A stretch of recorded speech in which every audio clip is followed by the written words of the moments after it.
వక్రతుండ మహాకాయ సూర్యకోటి సమప్రభ నిర్విఘ్నం కురు మే దేవ సర్వకార్యేషు సర్వదా గురు బ్రహ్మా గురుర్విష్ణు గురుర్దేవో మహేశ్వరః గురు సాక్షాత్ పరబ్రహ్మ తస్మై శ్రీ గురవే నమః. శరదా శరదాంభోజ వదనా వదనాంబుజే సర్వదా సర్వదాస్మాకం సన్నిధిః సన్నిధిం క్రియాత్. ఓం గం గణపతయే నమః. సద్గురవే నమః. శ్రీ మహాసరస్వత్యై నమః. మనము కార్తవీర్యార్జునునికి దత్తాత్రేయుల వారు చేస్తున్నటువంటి ఆత్మబోధం గురించి, ఆత్మ ప్రబోధం గురించి తెలుసుకున్నాం. నిన్నటి అంశం పరంగా ఆత్మ జ్ఞానం ఆ రీత్యా ప్రబోధం అన్నమాట. తదుపరి ఏంటంటే కార్తవీర్యార్జునునికి చేసిన బోధ అనేటువంటి అంశం రీత్యా సోహం అని, త్వత్ అని, త్వం అని ఆ పదాల యొక్క నానావిధ అర్థాలు కూడా ఏమిటి అనేది, నిత్యానిత్య వస్తు వివేకం ఏ విధంగా కలుగుతుంది అనేటువంటి అంశం రీత్యా కూడా చెప్తున్నటువంటి నేపథ్యంలో నిన్నటి తదుపరి నేడు కొనసాగించుకుందాం. ఓం ద్రాం దత్తాత్రేయాయ నమః. దేవదత్తుడు అనేవాణ్ణి ఎప్పుడో ఎక్కడో చూచావు. కొన్ని సంవత్సరాలు గడిచాక ముసలివాడైన దేవదత్తుణ్ణి మరో చోట ఎక్కడో మళ్ళీ చూచావు. ప్రదేశము, అవస్థ, యవ్వనము, ముసలితనము వగైరాలన్నింటినీ విడిచిపెట్టి ఆ దేవదత్తుడు ఇతడే అని గుర్తిస్తున్నావా లేదా? అలాగే ఇక్కడ తత్ త్వం పదార్థాలను గుర్తించాలి. త్వం పదానికి సంసారి అని వాచ్యార్థం నిశ్చయమైంది. మాయావృతుడైన ఆ సంసారి కర్త, భోక్త, సుఖి, దుఃఖి అని చెప్పబడుతున్నాడు. నిజమాలోచిస్తే సచ్చిదానంద స్వరూపుడైన పరబ్రహ్మమే సంసారి. ఇది వాచ్యార్థం. ఇంకా తత్పదానికి వాచ్యార్థం సర్వజ్ఞుడైన శివుడు. అంటే మాయావృతమైన పరబ్రహ్మం సృష్ట్యాది కార్యాలు చేస్తూ ఈశ్వరుడయ్యాడు కనుక ఒక అంశం చిద్రూప పరబ్రహ్మం. ఇది లక్ష్యార్థం. రెండవ అంశం సర్వజ్ఞ పరమేశ్వరుడు. ఇది వాచ్యార్థం. ఇప్పుడు రెండింటిలోనూ రెండవ అంశాలుగా ఉన్న వాచ్యార్థాలను తొలగిస్తే రెండింటా మిగిలేది లక్ష్యార్థమైన ఒక్క పరబ్రహ్మమే. ఇలా అల్పుడైన జీవుడు, సర్వజ్ఞుడైన ఈశ్వరుడు ఏకమవుతున్నారు. అంచేత తత్ అది, త్వం నీవు, అసి అయ్యున్నావు అనే మహావాక్యం కుదురుతోంది. కాబట్టి బ్రహ్మమే నీవు, నీవే బ్రహ్మము. ఇద్దరికీ భేదం లేదు. అంటే దుఃఖిత్వాన్ని పరిత్యజించి త్వం పదార్థమే తత్పదార్థం అవుతుంది. నీవే బ్రహ్మస్వరూపుడవు అవుతావు. ఈ తత్ త్వం పదార్థాలు పరస్పరం విశ్లేషణ, విశేష్య భావం పొందుతున్నాయి. దుఃఖిత్వాన్ని పరిత్యజించి నీవే బ్రహ్మరూపుడవు అనే వాక్యం పరోక్ష జ్ఞానబోధకం. బ్రహ్మమే నీవు అనే వాక్యం అపరోక్ష జ్ఞానబోధకం. ఈ మహావాక్యానికి ఇలా ఒక అంశాన్ని విడిచిపెట్టి మరొక అంశాన్ని విడిచిపెట్టకుండా సమన్వయించడాన్ని జహద జహల్లక్షణం అంటారు. వేదంలో జ్ఞానకాండ అనుసరించిన పద్ధతి ఇది. తక్కిన ఉపాసనకాండ, కర్మకాండల తాత్పర్యం కూడా ఇదేనని తజ్ఞుల నిర్ణయం. ఇది స్థూలమంతులకు దురజ్ఞేయం, సూక్ష్మబుద్ధులకు సుజ్ఞేయం. స్మృతి శాస్త్ర పురాణాలన్నీ ఈ మహార్థాన్ని ఇలాగే చెప్పాయి. దీనిని గ్రహింపలేని కొందరు మూఢులు పండితం మన్యులై వేదాన్ని ప్రవృత్తిపరం అంటున్నారు. ఇది అసమంజసం. వేద తాత్పర్య నిర్ణయానికి షడ్విధ లింగాలు ఉన్నాయి. వాటిని చెబుతాను, తెలుసుకో. శాస్త్రంలో ప్రకరణాన్ని ఏ విషయంలో ఆరంభిస్తారో దానితోనే ముగిస్తారు. ఇది ఒక లింగం, ఉపక్రమోపసంహారములు అంటారు. ఆగమాల్లో ఒకే విషయాన్ని పౌనఃపున్యంగా చెబుతూ ఉంటారు. దానిని అభ్యాసం అంటారు. ఈ అంశాన్ని ఈ శాస్త్రంతోనే తెలుసుకోవాలి. ప్రమాణాంతరం లేదు అన్నట్లయితే అది అపూర్వత. అజ్ఞానాంధకారం తొలగిపోవడమనే ప్రయోజనమే ఫలం. ఇది నాల్గవ లింగం. చెప్పిన దానిని దృఢపరచడం కోసం బహువిధాల ప్రశంసించడం అర్థవాదం. శాస్త్రార్థ వినిశ్చయంలోని తర్కాన్ని ఉపపత్తి అంటారు. ఇలా తాత్పర్య నిర్ణయానికి 6 లింగాలు ఉన్నాయి. అంటే 6 ప్రమాణాలు ఉన్నాయి. గురువు దగ్గర విన్నదానిని వివిధోపాయాలతో యుక్తులతో బాహా పరిచింతనం చేయాలి. దీనిని మననం అంటారు. శృతానికి మననం లేకపోతే అది నిలవదు, జారిపోతుంది. మననం అనేది ఒక యోగాంగం. యోగ సిద్ధిని కోరుకునే ముముక్షువులు ఈ యోగాంగాలను పాటించాలి. శృతానికి మననం లేకపోతే అంటే ఇప్పుడు మనం ఏదైనా మంచి అంశం వింటాం. ఆ విన్నదానిని మననం చేసుకోవాలి. మననం చేసుకుంటేనే ఆ విన్నదానికి ఒక అర్థం మనకి మన మనస్సు గ్రహిస్తుంది. దాని గురించే ఆలోచిస్తుంది. తద్వారా నిధిధ్యాసనం అవుతుందన్నమాట. అట్లా. ఇవి 8 అని కొందరు, 6 అని కొందరు పరిగణిస్తున్నారు. సంప్రదాయ విశుద్ధి కోసం వాటిని కూడా విశదీకరిస్తున్నాను, గ్రహించు. అష్టాంగ యోగ ఇత్యాహుః షడంగ ఇతి చాపరే.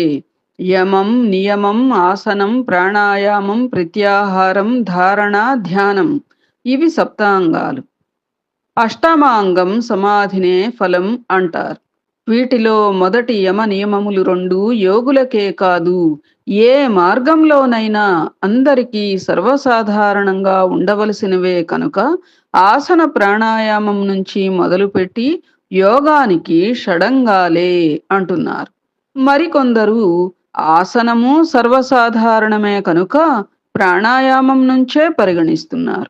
సమాధిని సవికల్పమని, నిర్వికల్పమని విభజిస్తున్నారు. ఇలా వీరికి షడంగాలే అవుతున్నాయి. మొదటి రెండింటిని వదిలి సమాధి ద్వైవిధ్యాన్ని అంగీకరించి సప్తాంగములతోనే అష్టాంగ యోగము అన్నవారు ఉన్నారు. వీటిలో యమములు 10: అహింస, సత్యం, ఆస్తేయం, బ్రహ్మచర్యం, అపరిగ్రహం, ఆస్తిక్యం, మౌనం, అభయం, అసంగం, లజ్జ.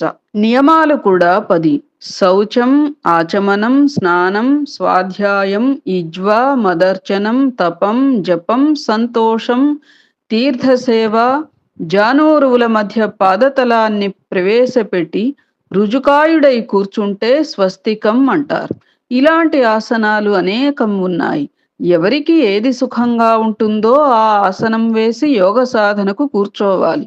నిర్జనము, నిశ్శబ్దము, నిరుపద్రవము, సుఖప్రదము అయిన సమతల ప్రదేశంలో దర్భాసనం పరిచి దానిమీద కృష్ణాజినం పరిచి సమకాయ శిరోగ్రీవుడై పద్మాసనమో మరొకటో వేసి కూర్చుని యోగాభ్యాసం చేయాలి.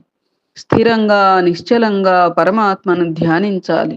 ముందుగా మనస్సులో ఉండే మలినాలను తొలచివేసేందుకు ప్రాణాయామం చేయాలి. దీనికోసం ఎంత శ్రమపడినా పర్వాలేదు. ప్రాణవాయువును నియంత్రించగలిగితే మనస్సును జయించినట్లే. ప్రాణము, మనస్సు అనేవి జోడుగిత్తల్లాంటివి. బండిని వేగంగా లాగుతూ ఉంటాయి. వీటిలో ఒక గిత్త కొమ్ములకు పగ్గం వేసి అదుపు చేస్తే రెండవ గిత్త కూడా తనంత తానే అదుపు అవుతుంది. అలాగే ప్రాణవాయువుకి పగ్గం వేస్తే మనస్సు లొంగి వస్తుంది. అది ప్రాణాయామం అంటే దానిలో ఇంత పరమార్థం ఉంది అనేది తెలుస్తోంది కదా. ప్రాణము, మనస్సు రెండు గిత్తల్లాంటివి అని చెప్తున్నారు. అందుకని ప్రాణవాయువుకి కనుక పగ్గం వేస్తే మనస్సు కూడా ఆలోచనల రీత్యా ఒక కంట్రోల్ అయి కొంచెం అలజడి తగ్గించుకుని స్థిరత్వానికి వస్తుంది. తద్వారా లొంగి వస్తుంది అన్నట్లుగా. కొందరు సత్కర్మాచరణంతో ముందుగా మనశ్శుద్ధిని సాధించి నన్ను అర్చించి అటుపైన వశ్యప్రాణులు అవుతున్నారు. ఇలా ఏదో క్రమాన మనః ప్రాణాలను వశీకరించుకొని మిగతా ధారణాది యోగాంగాలను ఆచరించాలి. ముందుగా ప్రాణాయామం చేసే పద్ధతిని బోధిస్తాను, గ్రహించు. ఇందులో 3 దశలున్నాయి. ఎడమ ముక్కుతో వాయువును పూరించి, ఊపిరితిత్తులలో కుంభించి, కుడి ముక్కుతో బయటకి విడిచిపెట్టాలి. ఒక్కొక్క దానికి 16 మాత్రల కాలం తీసుకోవాలి. కుంభకానికి 16 మాత్రలు కావాలి. పూరకానికి 64 మాత్రల కాలం, రేచకానికి 32 మాత్రల కాలం. అన్నీ పదమంజరి టీక. ఎడమ ముక్కుతో పూరించి కుడి ముక్కుతో రేచకం చేసినట్లే కుడి ముక్కుతో పూరించి ఎడమ ముక్కుతోనూ విడవవచ్చు. పూరించి లోపల కుంభించినట్లే వాయువును విడిచిపెట్టి బయట కుంభించవచ్చు. ఈ ప్రాణాయామం వలన పిండ శుద్ధి అవుతుంది, అంటే శరీర శుద్ధి అవుతుంది. శరీరంలోని వాత పిత్తాది ప్రకోపాలు సమస్తము శాంతిస్తాయి. నాడీ ద్వారాలు అన్నీ నిర్మలినాలు అవుతాయి. క్రమాభ్యాసంలో యోగి నిరోగి అవుతాడు. ఈ ప్రాణాయామంలో సబీజము, నిర్బీజము అని 2 విధానాలు ఉన్నాయి. ప్రణవ మంత్ర సహితమైతే సబీజం, ప్రణవ మంత్ర రహితమైతే నిర్బీజం. వీటినే సగర్భము, నిర్గర్భము అని కూడా అంటారు. ప్రాణవాయువు ఇలా వశమైన తరువాత విషయ సుఖాల నుంచి ఇంద్రియాలను మనస్సుతో ప్రయత్నపూర్వకంగా ఉపసంహరించాలి. దీనినే ప్రత్యాహారం అంటారు. ఇక ధారణ అంటే ఆత్మలో మనస్సుని నిలపడం. ఇది సగుణమని, నిర్గుణమని 2 రకాలు. చెదిరిపోయే మనస్సును మాటిమాటికి ప్రయత్నపూర్వకంగా బంధించి తెచ్చి ఆత్మలో స్థిరపరచాలి. దీనికి అభ్యాస బలం చాలా కావాలి. అలా స్థిరీకరించడాన్నే ధ్యానం అంటారు. మరికొందరు ఏమన్నారు అంటే 12 ప్రాణాయామాలు ఒక ప్రత్యాహారమని, 12 ప్రత్యాహారాలు ఒక ధారణ అని, 12 ధారణలు ఒక ధ్యానమని, 12 ధ్యానాలు ఒక సవికల్ప సమాధి అని చెప్పారు. ఈ అష్ట యోగాంగాలతో మనస్సును స్థిరపరుచుకుని అది మననక్షమం అయ్యాక పరమాత్మను గురించి వేదశాస్త్రాలు చెప్పిన మహావాక్యాల్ని ఏకార్థ సమన్వయంతో మననం చేయాలి. నిరంతర మననాన్నే పెద్దలు ధ్యానం అన్నారు. సవికల్ప సమాధినే నిధిధ్యాసము అన్నారు. విజాతీయులైన కామక్రోధాల్ని నిరసించి అహం బ్రహ్మాస్మి అనే సజాతీయ భావనను నిరంతరంగా ప్రవాహ సదృశంగా సాగించవలసిన స్థితి నిధిధ్యాసం. ఇదే సవికల్ప సమాధి. ఇది అల్పయోగులకు దుర్లభం. తత్వమసి అనే మహావాక్యార్థాన్ని షడ్విధలింగాల సహాయంతో సద్గురువు నిర్ధారించి శిష్యుడికి బోధించడం అయినాక దానిని శిష్యుడు ధారణ, చింతన, మననం, ధ్యానం వగైరాలతో వశీకరించుకున్నాక అప్పుడు విజాతీయులను నిరసించి అహం బ్రహ్మాస్మి అనే సజాతీయ భావనను ప్రవాహీకరించుకునే స్థితి. ఇది అల్పయోగులకు ఎంత దుర్లభమో ఆలోచించు. ఈ సవికల్ప సమాధిలో జ్ఞాతృజ్ఞేయ విభాగం ఉంటుంది. అవి కూడా లయమైపోయిన అవిభాజ్య పరతత్వ స్థితి నిర్వికల్ప సమాధి. సోహం అనే అఖండార్థ దృఢ మనోవృత్తిలో సదా తన చైతన్యం వ్యాపించి ఉంటుంది. అహం బ్రహ్మ, బ్రహ్మైవాహం అనే వృత్తి తాలూకు ప్రవాహ దృఢత్వంలో చిత్తు ప్రతిబింబితం అవుతుంది. సూర్యకాంతమణి యోగంతో దూదిలో అగ్ని రగులుకొన్నట్లుగా చిత్ప్రతిబింబం తళుక్కుమంటుంది. విచక్షణులైన విద్వాంసులకే ఇది సుజ్ఞేయం. ఆ ప్రతిబింబంతో వ్యాప్తమైన ఈ మనోవృత్తి నిర్వికల్ప పరబ్రహ్మాన్ని చూపించి తాను నశిస్తుంది. అంటే ఈ వృత్తికి ప్రయోజనం తమోనాశకు తప్ప స్వప్రకాశ విషయీకరణం కాదు. తమోనాశంతో వృత్తినాశము అవుతుంది. వృత్తి అనే ఉపాధి నాశనమవ్వడంతోనే చిత్ప్రతిబింబం చిత్తు అయిపోతుంది. అప్పుడు అది ఒక్కటే భాసిస్తుంది. కాంతిమంతమైన ఆ పరమానంద స్థితి వర్ణనాతీతం. అది మనోవాక్కులకు అందదు. దీన్ని ఒక చిత్తవృత్తి అని, మనస్సుతోనే దర్శించగలమని చెప్పడం, దాని సంగతి అస్సలు తెలియని వారికి ఏదో కొంత తెలియచెప్పే ప్రయత్నమే తప్ప నిజానికి ఆ పరమానంద స్థితి మనస్సుకు అందుతుందా, వాక్కులకి అందుతుందా? స్వప్రకాశము నిత్యము అయిన పరంజ్యోతి వాంగ్మనస్సులకు ఆవలిది, అందనిది. యతో వాచో నివర్తంతే అప్రాప్య మనసా సహా అని శృతి కీర్తించింది దీనినే. అయితే అజ్ఞానంతో అజ్ఞానాన్ని పోగొట్టినట్లు ఈ చిత్తవృత్తి అనేది దారి చూపించడానికి పనికి వస్తుంది. బ్రహ్మతత్వాన్ని గూర్చిన అజ్ఞానాన్ని పోగొట్టడానికి మాత్రమే ఈ వృత్తి వ్యాప్యత్వం అవసరం అవుతుంది. సాధకుడు ఆ దారిన పోగా పోగా బ్రహ్మ సాక్షాత్కారం అవుతుంది. ఆ దర్శనం అయ్యేంత వరకు ఈ వృత్తి ఉండాలి. అటు తర్వాత ఉండకూడదు. ఈ వృత్తిలో స్వభావ సిద్ధంగానే జ్ఞాతృజ్ఞేయ విభాగం ఉంటుంది. కాబట్టే దీనిని సవికల్ప సమాధి అనడం. వృత్తి కూడా లయమైపోతే అదే నిర్వికల్ప సమాధి. ఇందులో పరతత్వం అవిభాజ్యంగా జ్ఞాతృజ్ఞేయ విభాగరహితంగా అనుభూతం అవుతుంది. కార్తవీర్యార్జున, నిర్వికల్ప సమాధి స్థితికి చేరుకున్న యోగికి కొన్ని విఘ్నాలు వచ్చి పడుతూ ఉంటాయి. అవే అణిమాది అష్టసిద్ధులు. యోగి వాటిని ఆశించాడో ఇహ భ్రష్టుడయ్యాడన్న మాటే. ఆ సిద్ధులు కూడా నశ్వరములు అని గుర్తించి వాటి జోలికి పోకుండా విరమించుకోవాలి. మనస్సుకి విక్షేపం కలిగితే దానిని వెంటనే శమింపచేసుకోవాలి. మనస్సు లయమై సుషుప్తిని పొంది దాన్ని ప్రబుద్ధం చేయాలి, అంటే మేల్కొల్పాలి. ఇలా నిరంతర జాగరూకుడై యోగి తన మనస్సును ఏ వృత్తులు లేని స్థితికి చేర్చాలి. ఇదే కషాయ పక్వత అంటే, ఇదే అఖండాకారత అంటే, ఇదే సమత అంటే. అప్పుడు అతడు నివాత దీప కళికలా నిశ్చలంగా వెలుగుతూ ఉంటాడు. జ్ఞాతృజ్ఞేయ విభాగ శూన్యుడై బ్రహ్మాకార స్థితిలో ఉంటాడు. అతడికి ఏ చలనము ఉండదు, ఏ రసాస్వాదనము ఉండదు, ఏ సంగము ఉండదు. వృత్తి శూన్యుడు బ్రహ్మీభావం పొందినవాడు అయిన ఇటువంటి యోగికి హృదయ గ్రంథి బ్రద్దలైపోతుంది, అంటే అహంకార గ్రంథి అన్నమాట. సర్వ సంశయాలు పటాపంచలైపోతాయి, కర్మలన్నీ అంతరిస్తాయి, జీవన్ముక్తుడు అవుతాడు. కార్తవీర్యరాజా, బ్రహ్మానుభవ పర్యంతం యోగావస్థను నీకు ఎరుకపరిచాను. దీనితో నీవు కూడా బ్రహ్మ సాక్షాత్కారం పొందగలుగుతావు, ఇది తథ్యం. అయితే నాయనా, ఈ యోగ విద్యను ఎవరికి పడితే వారికి బోధించకూడదు. అవినీతుడికి అస్సలు బోధించరాదు. వినీతుడు శుద్ధచిత్తుడు అయిన శిష్యుడికే పరీక్షించి బోధించాలి.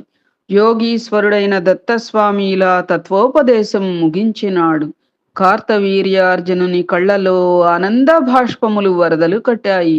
హృదయాంబుజం వికసించింది, తనువంతా పులకించిపోయింది. భక్తి ప్రపత్తులతో మరోమారు సాష్టాంగపడి నమస్కరించాడు. చాలాసేపటికి తెప్పరిల్లి మెల్లగా లేచాడు. అంజలి ఘటించి వినమ్రంగా నిలబడినాడు. దత్తదేవ, మహానుభావ, అగ్నికాంతులతో చీకట్లు తొలగినట్లుగా నీ తత్వబోధతో నాలోని మోహాంధకారం తొలగిపోయింది.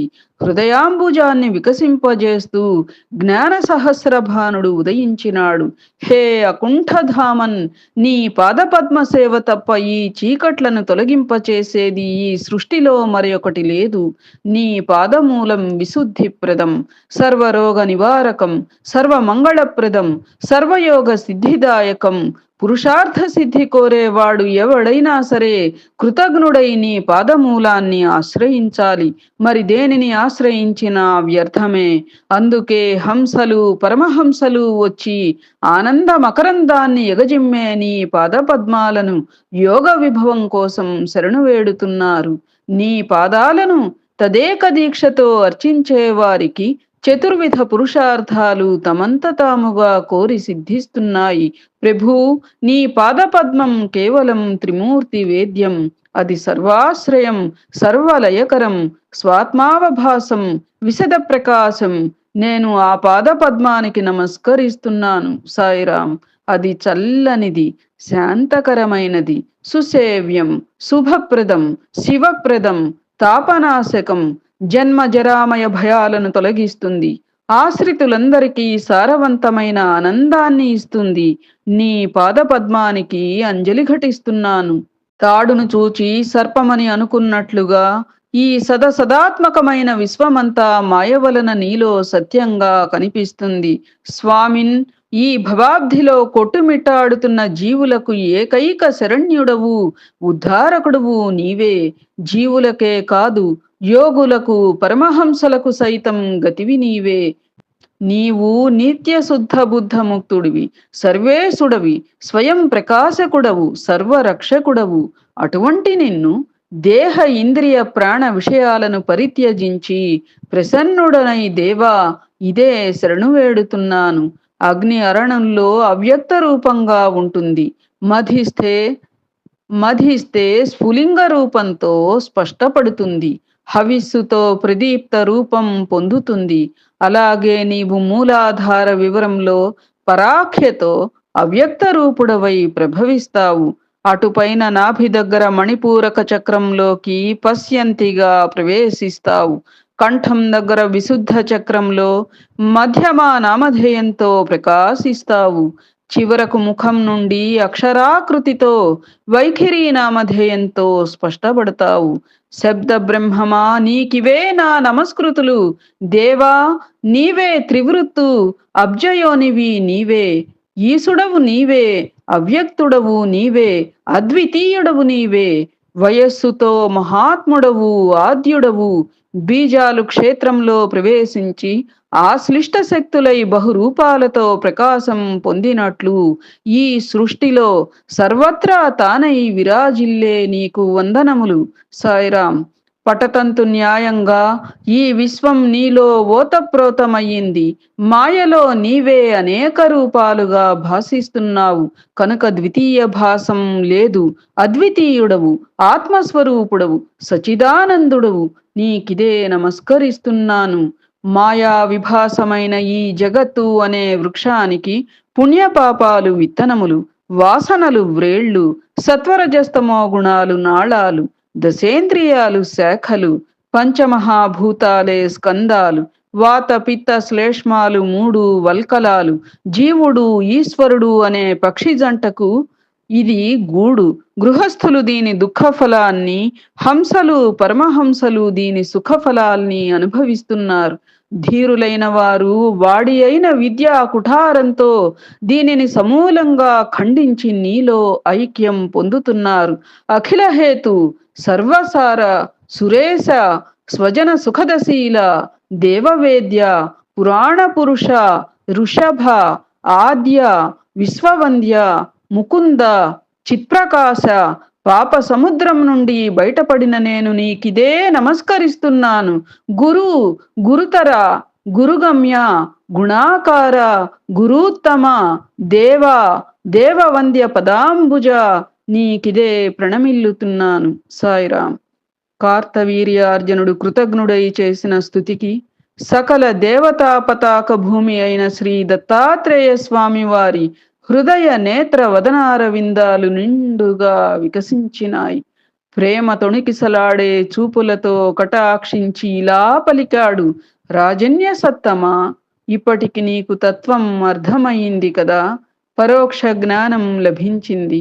అపరోక్షానుభూతి కూడా కావాలి. అది కూడా కలగజేస్తాను.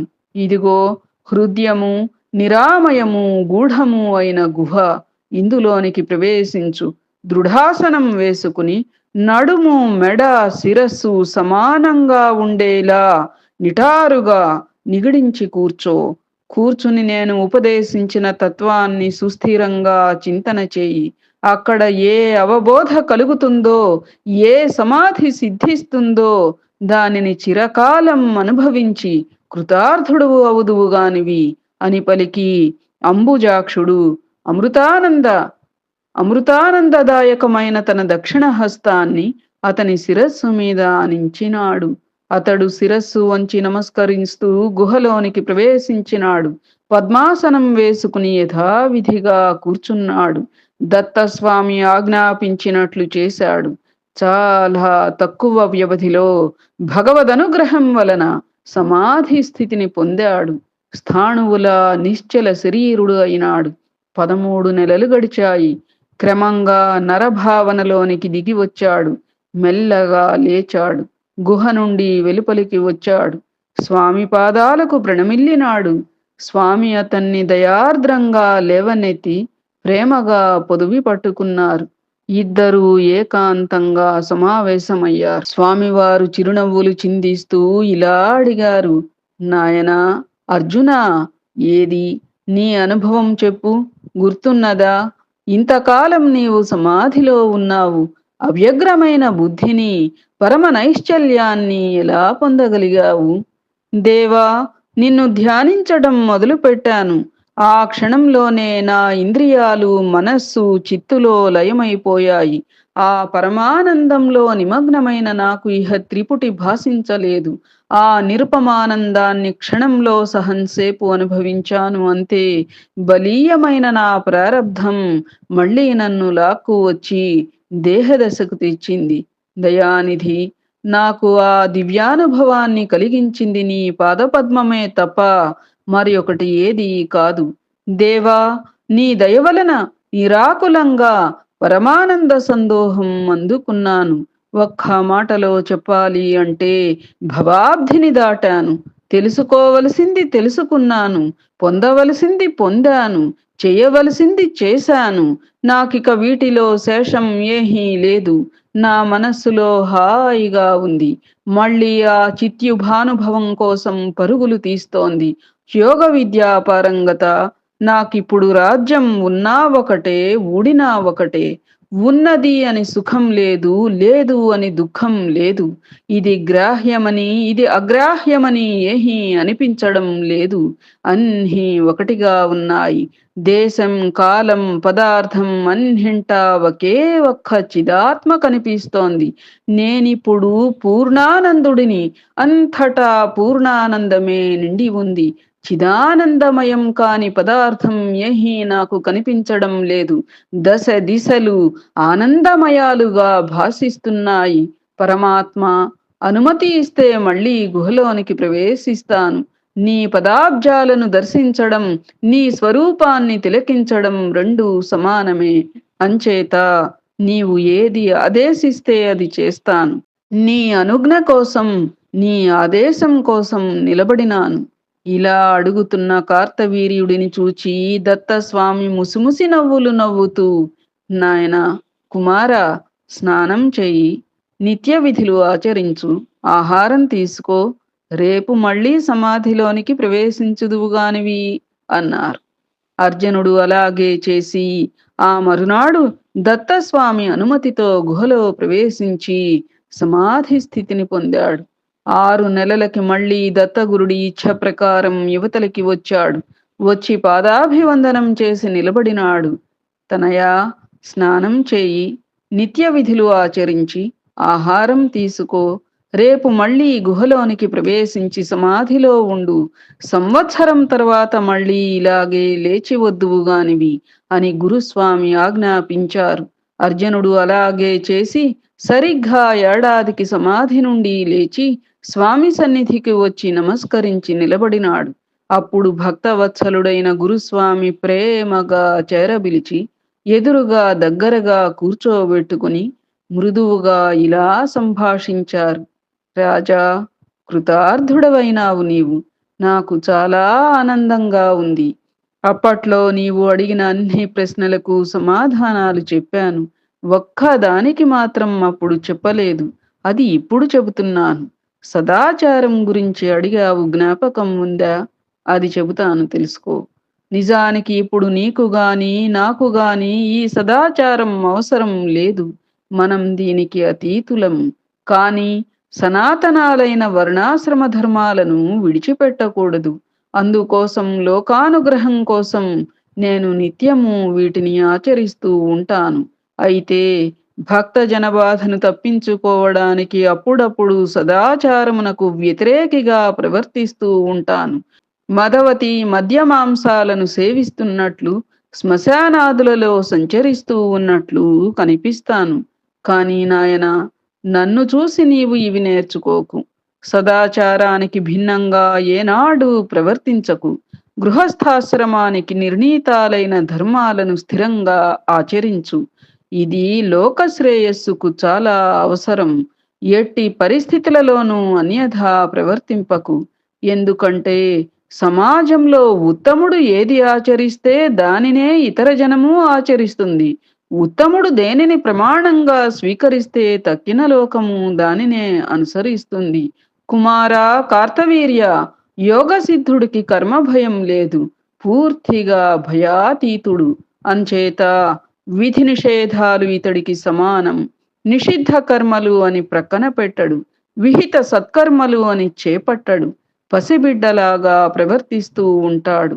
ఇతడు ఆత్మరతుడు, ఆత్మతృప్తుడు. ఇతడికి ఆచరించదగిన కర్మ అంటూ ఏమీ ఉండదు. ఆచరించినందువలన లాభం గాని, ఆచరించనందువలన నష్టం గాని ఏమీ యోగికి ఉండవు. అసలు ఇతడికి ఈ సమస్తంలోనూ ఏ ప్రయోజనం లేదు. ఈ లోకంలో ఇద్దరే ఇద్దరు ఎల్లవేళలా పరమానందంలో మునిగి తేలుతూ ఉంటారు. ఒకడు యోగయుక్తుడైన కర్మభయాతీతుడు, ఇంకొకడు బుద్ధి కూడా అందని స్థానాన్ని అంటే బ్రహ్మైక్యాన్ని పొందినవాడు. కార్తవీర్య, ఇహ ఇంటికి వెళ్ళు.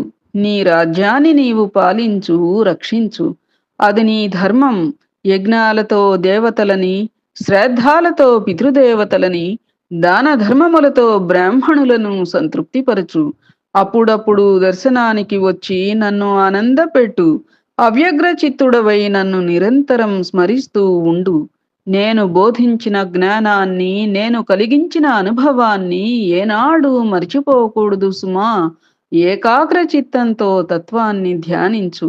ఇంకా నేను ఏమి చెప్పానో అన్నిటినీ ఆచరించు, వెళ్ళిరా.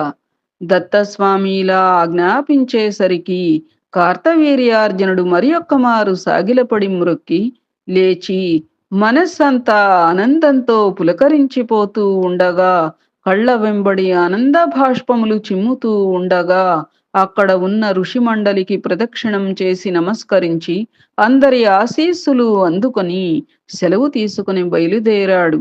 వెనక్కి వెనక్కి తిరిగి చూస్తూ వెళ్ళలేక వెళ్ళలేక వెళ్ళాడు. మాహిష్మతి నగరం చేరుకుని యథావిధిగా పరిపాలన సాగించాడు. గురూపదేశాన్ని అక్షరాలా పాటిస్తూ రాచకార్యాలు నిర్వహిస్తున్నాడు. సంవత్సర కాలం గీర్హన తిరిగిపోయింది. ఒకనాడు బయలుదేరి సహ్యాద్రి పర్వతానికి చేరుకుని స్వామి దగ్గరకు వచ్చి దత్తస్వామికి, అక్కడ ఉన్న మునులందరికీ నమస్కరించాడు. స్వామి ఆదరంగా దగ్గరకు పిలిచి చేరువలో కూర్చోబెట్టుకున్నాడు. కుశల ప్రశ్నలు అయినాయి. నాయనా, ఏదో అడగాలని వచ్చినట్లున్నావు, సంశయం దేనికి, అడుగు అని ప్రోత్సహించేసరికి కార్తవీర్యుడు సవినయంగా తన సందేహాన్ని ఇలా బయటపెట్టాడు. దత్తదేవా, మహానుభావ, నీ దయ వలన వినవలసిందంతా వినేశాను. తెలుసుకోదగింది అంతా తెలుసుకున్నాను. కానీ కొన్ని సందేహాలు మళ్ళీ కలుగుతున్నాయి. లోకాన్ని చూస్తుంటే క్రొత్త క్రొత్త ప్రశ్నలు పుడుతున్నాయి. సత్కర్మాచరణ వలన కలిగే పుణ్యము, దుష్కర్మాచరణ వలన కలిగే పాపము నీ ముఖతః విపులంగా తెలుసుకోవాలని నా కోరిక. అంతకన్నా ముందు మరియొక సందేహం నాకు తీర్చాలి. మనిషి సుఖాభిలాషి కదా, మరి కావాలని కష్టాలు ఎందుకు కొని తెచ్చుకుంటాడు? మాఘమాసం గడ్డుకాలం, శీతాకాలం, ఎముకలు కొరికే చలిలో తెల్లవారుజాముననే లేచి ఆ బాల వృద్ధులు నదీ కూప తటాకాల్లో చన్నీటి స్నానాలు చేస్తారు ఎందుకని? ఇది ఏమైనా వ్రతమా? అయితే దాని ఫలమేమిటి? బహుశా నాలానే ఈ మునులందరూ కూడా వినాలని కుతూహలపడుతున్నట్లుగా ఉంది. దయచేసి వినిపించండి స్వామి అని చెప్పి అడుగుతున్నారు. ఒక విచిత్రం చూసారా అమ్మ? మనం కూడా ఈ దత్తపురాణం మాఘమాసంలోనే మొదలు పెట్టుకున్నాం. మాఘ పూర్ణిమల గాయతు కదా. అట్లా ఇక్కడ మాఘమాస మాహాత్మ్యం దత్తస్వామి ముఖతః ఒక రకంగా మనం కూడా ఈ పురాణ పరంగా వినేటువంటి భాగ్యాన్ని పొందగలిగాం అని చెప్పి అనిపిస్తోంది కదా. రేపు మనం ఆ అంశం చక్కగా పారాయణ పరంగా వినడానికి ప్రయత్నం చేద్దాం. జై శ్రీరామ్. సద్గురవే నమః. శ్రీమాత్రే నమః. శ్రీ సీతారామలక్ష్మణ భరత శత్రుఘ్న సహిత హనుమతే నమః. ఓం ద్రాం దత్తాత్రేయాయ నమః.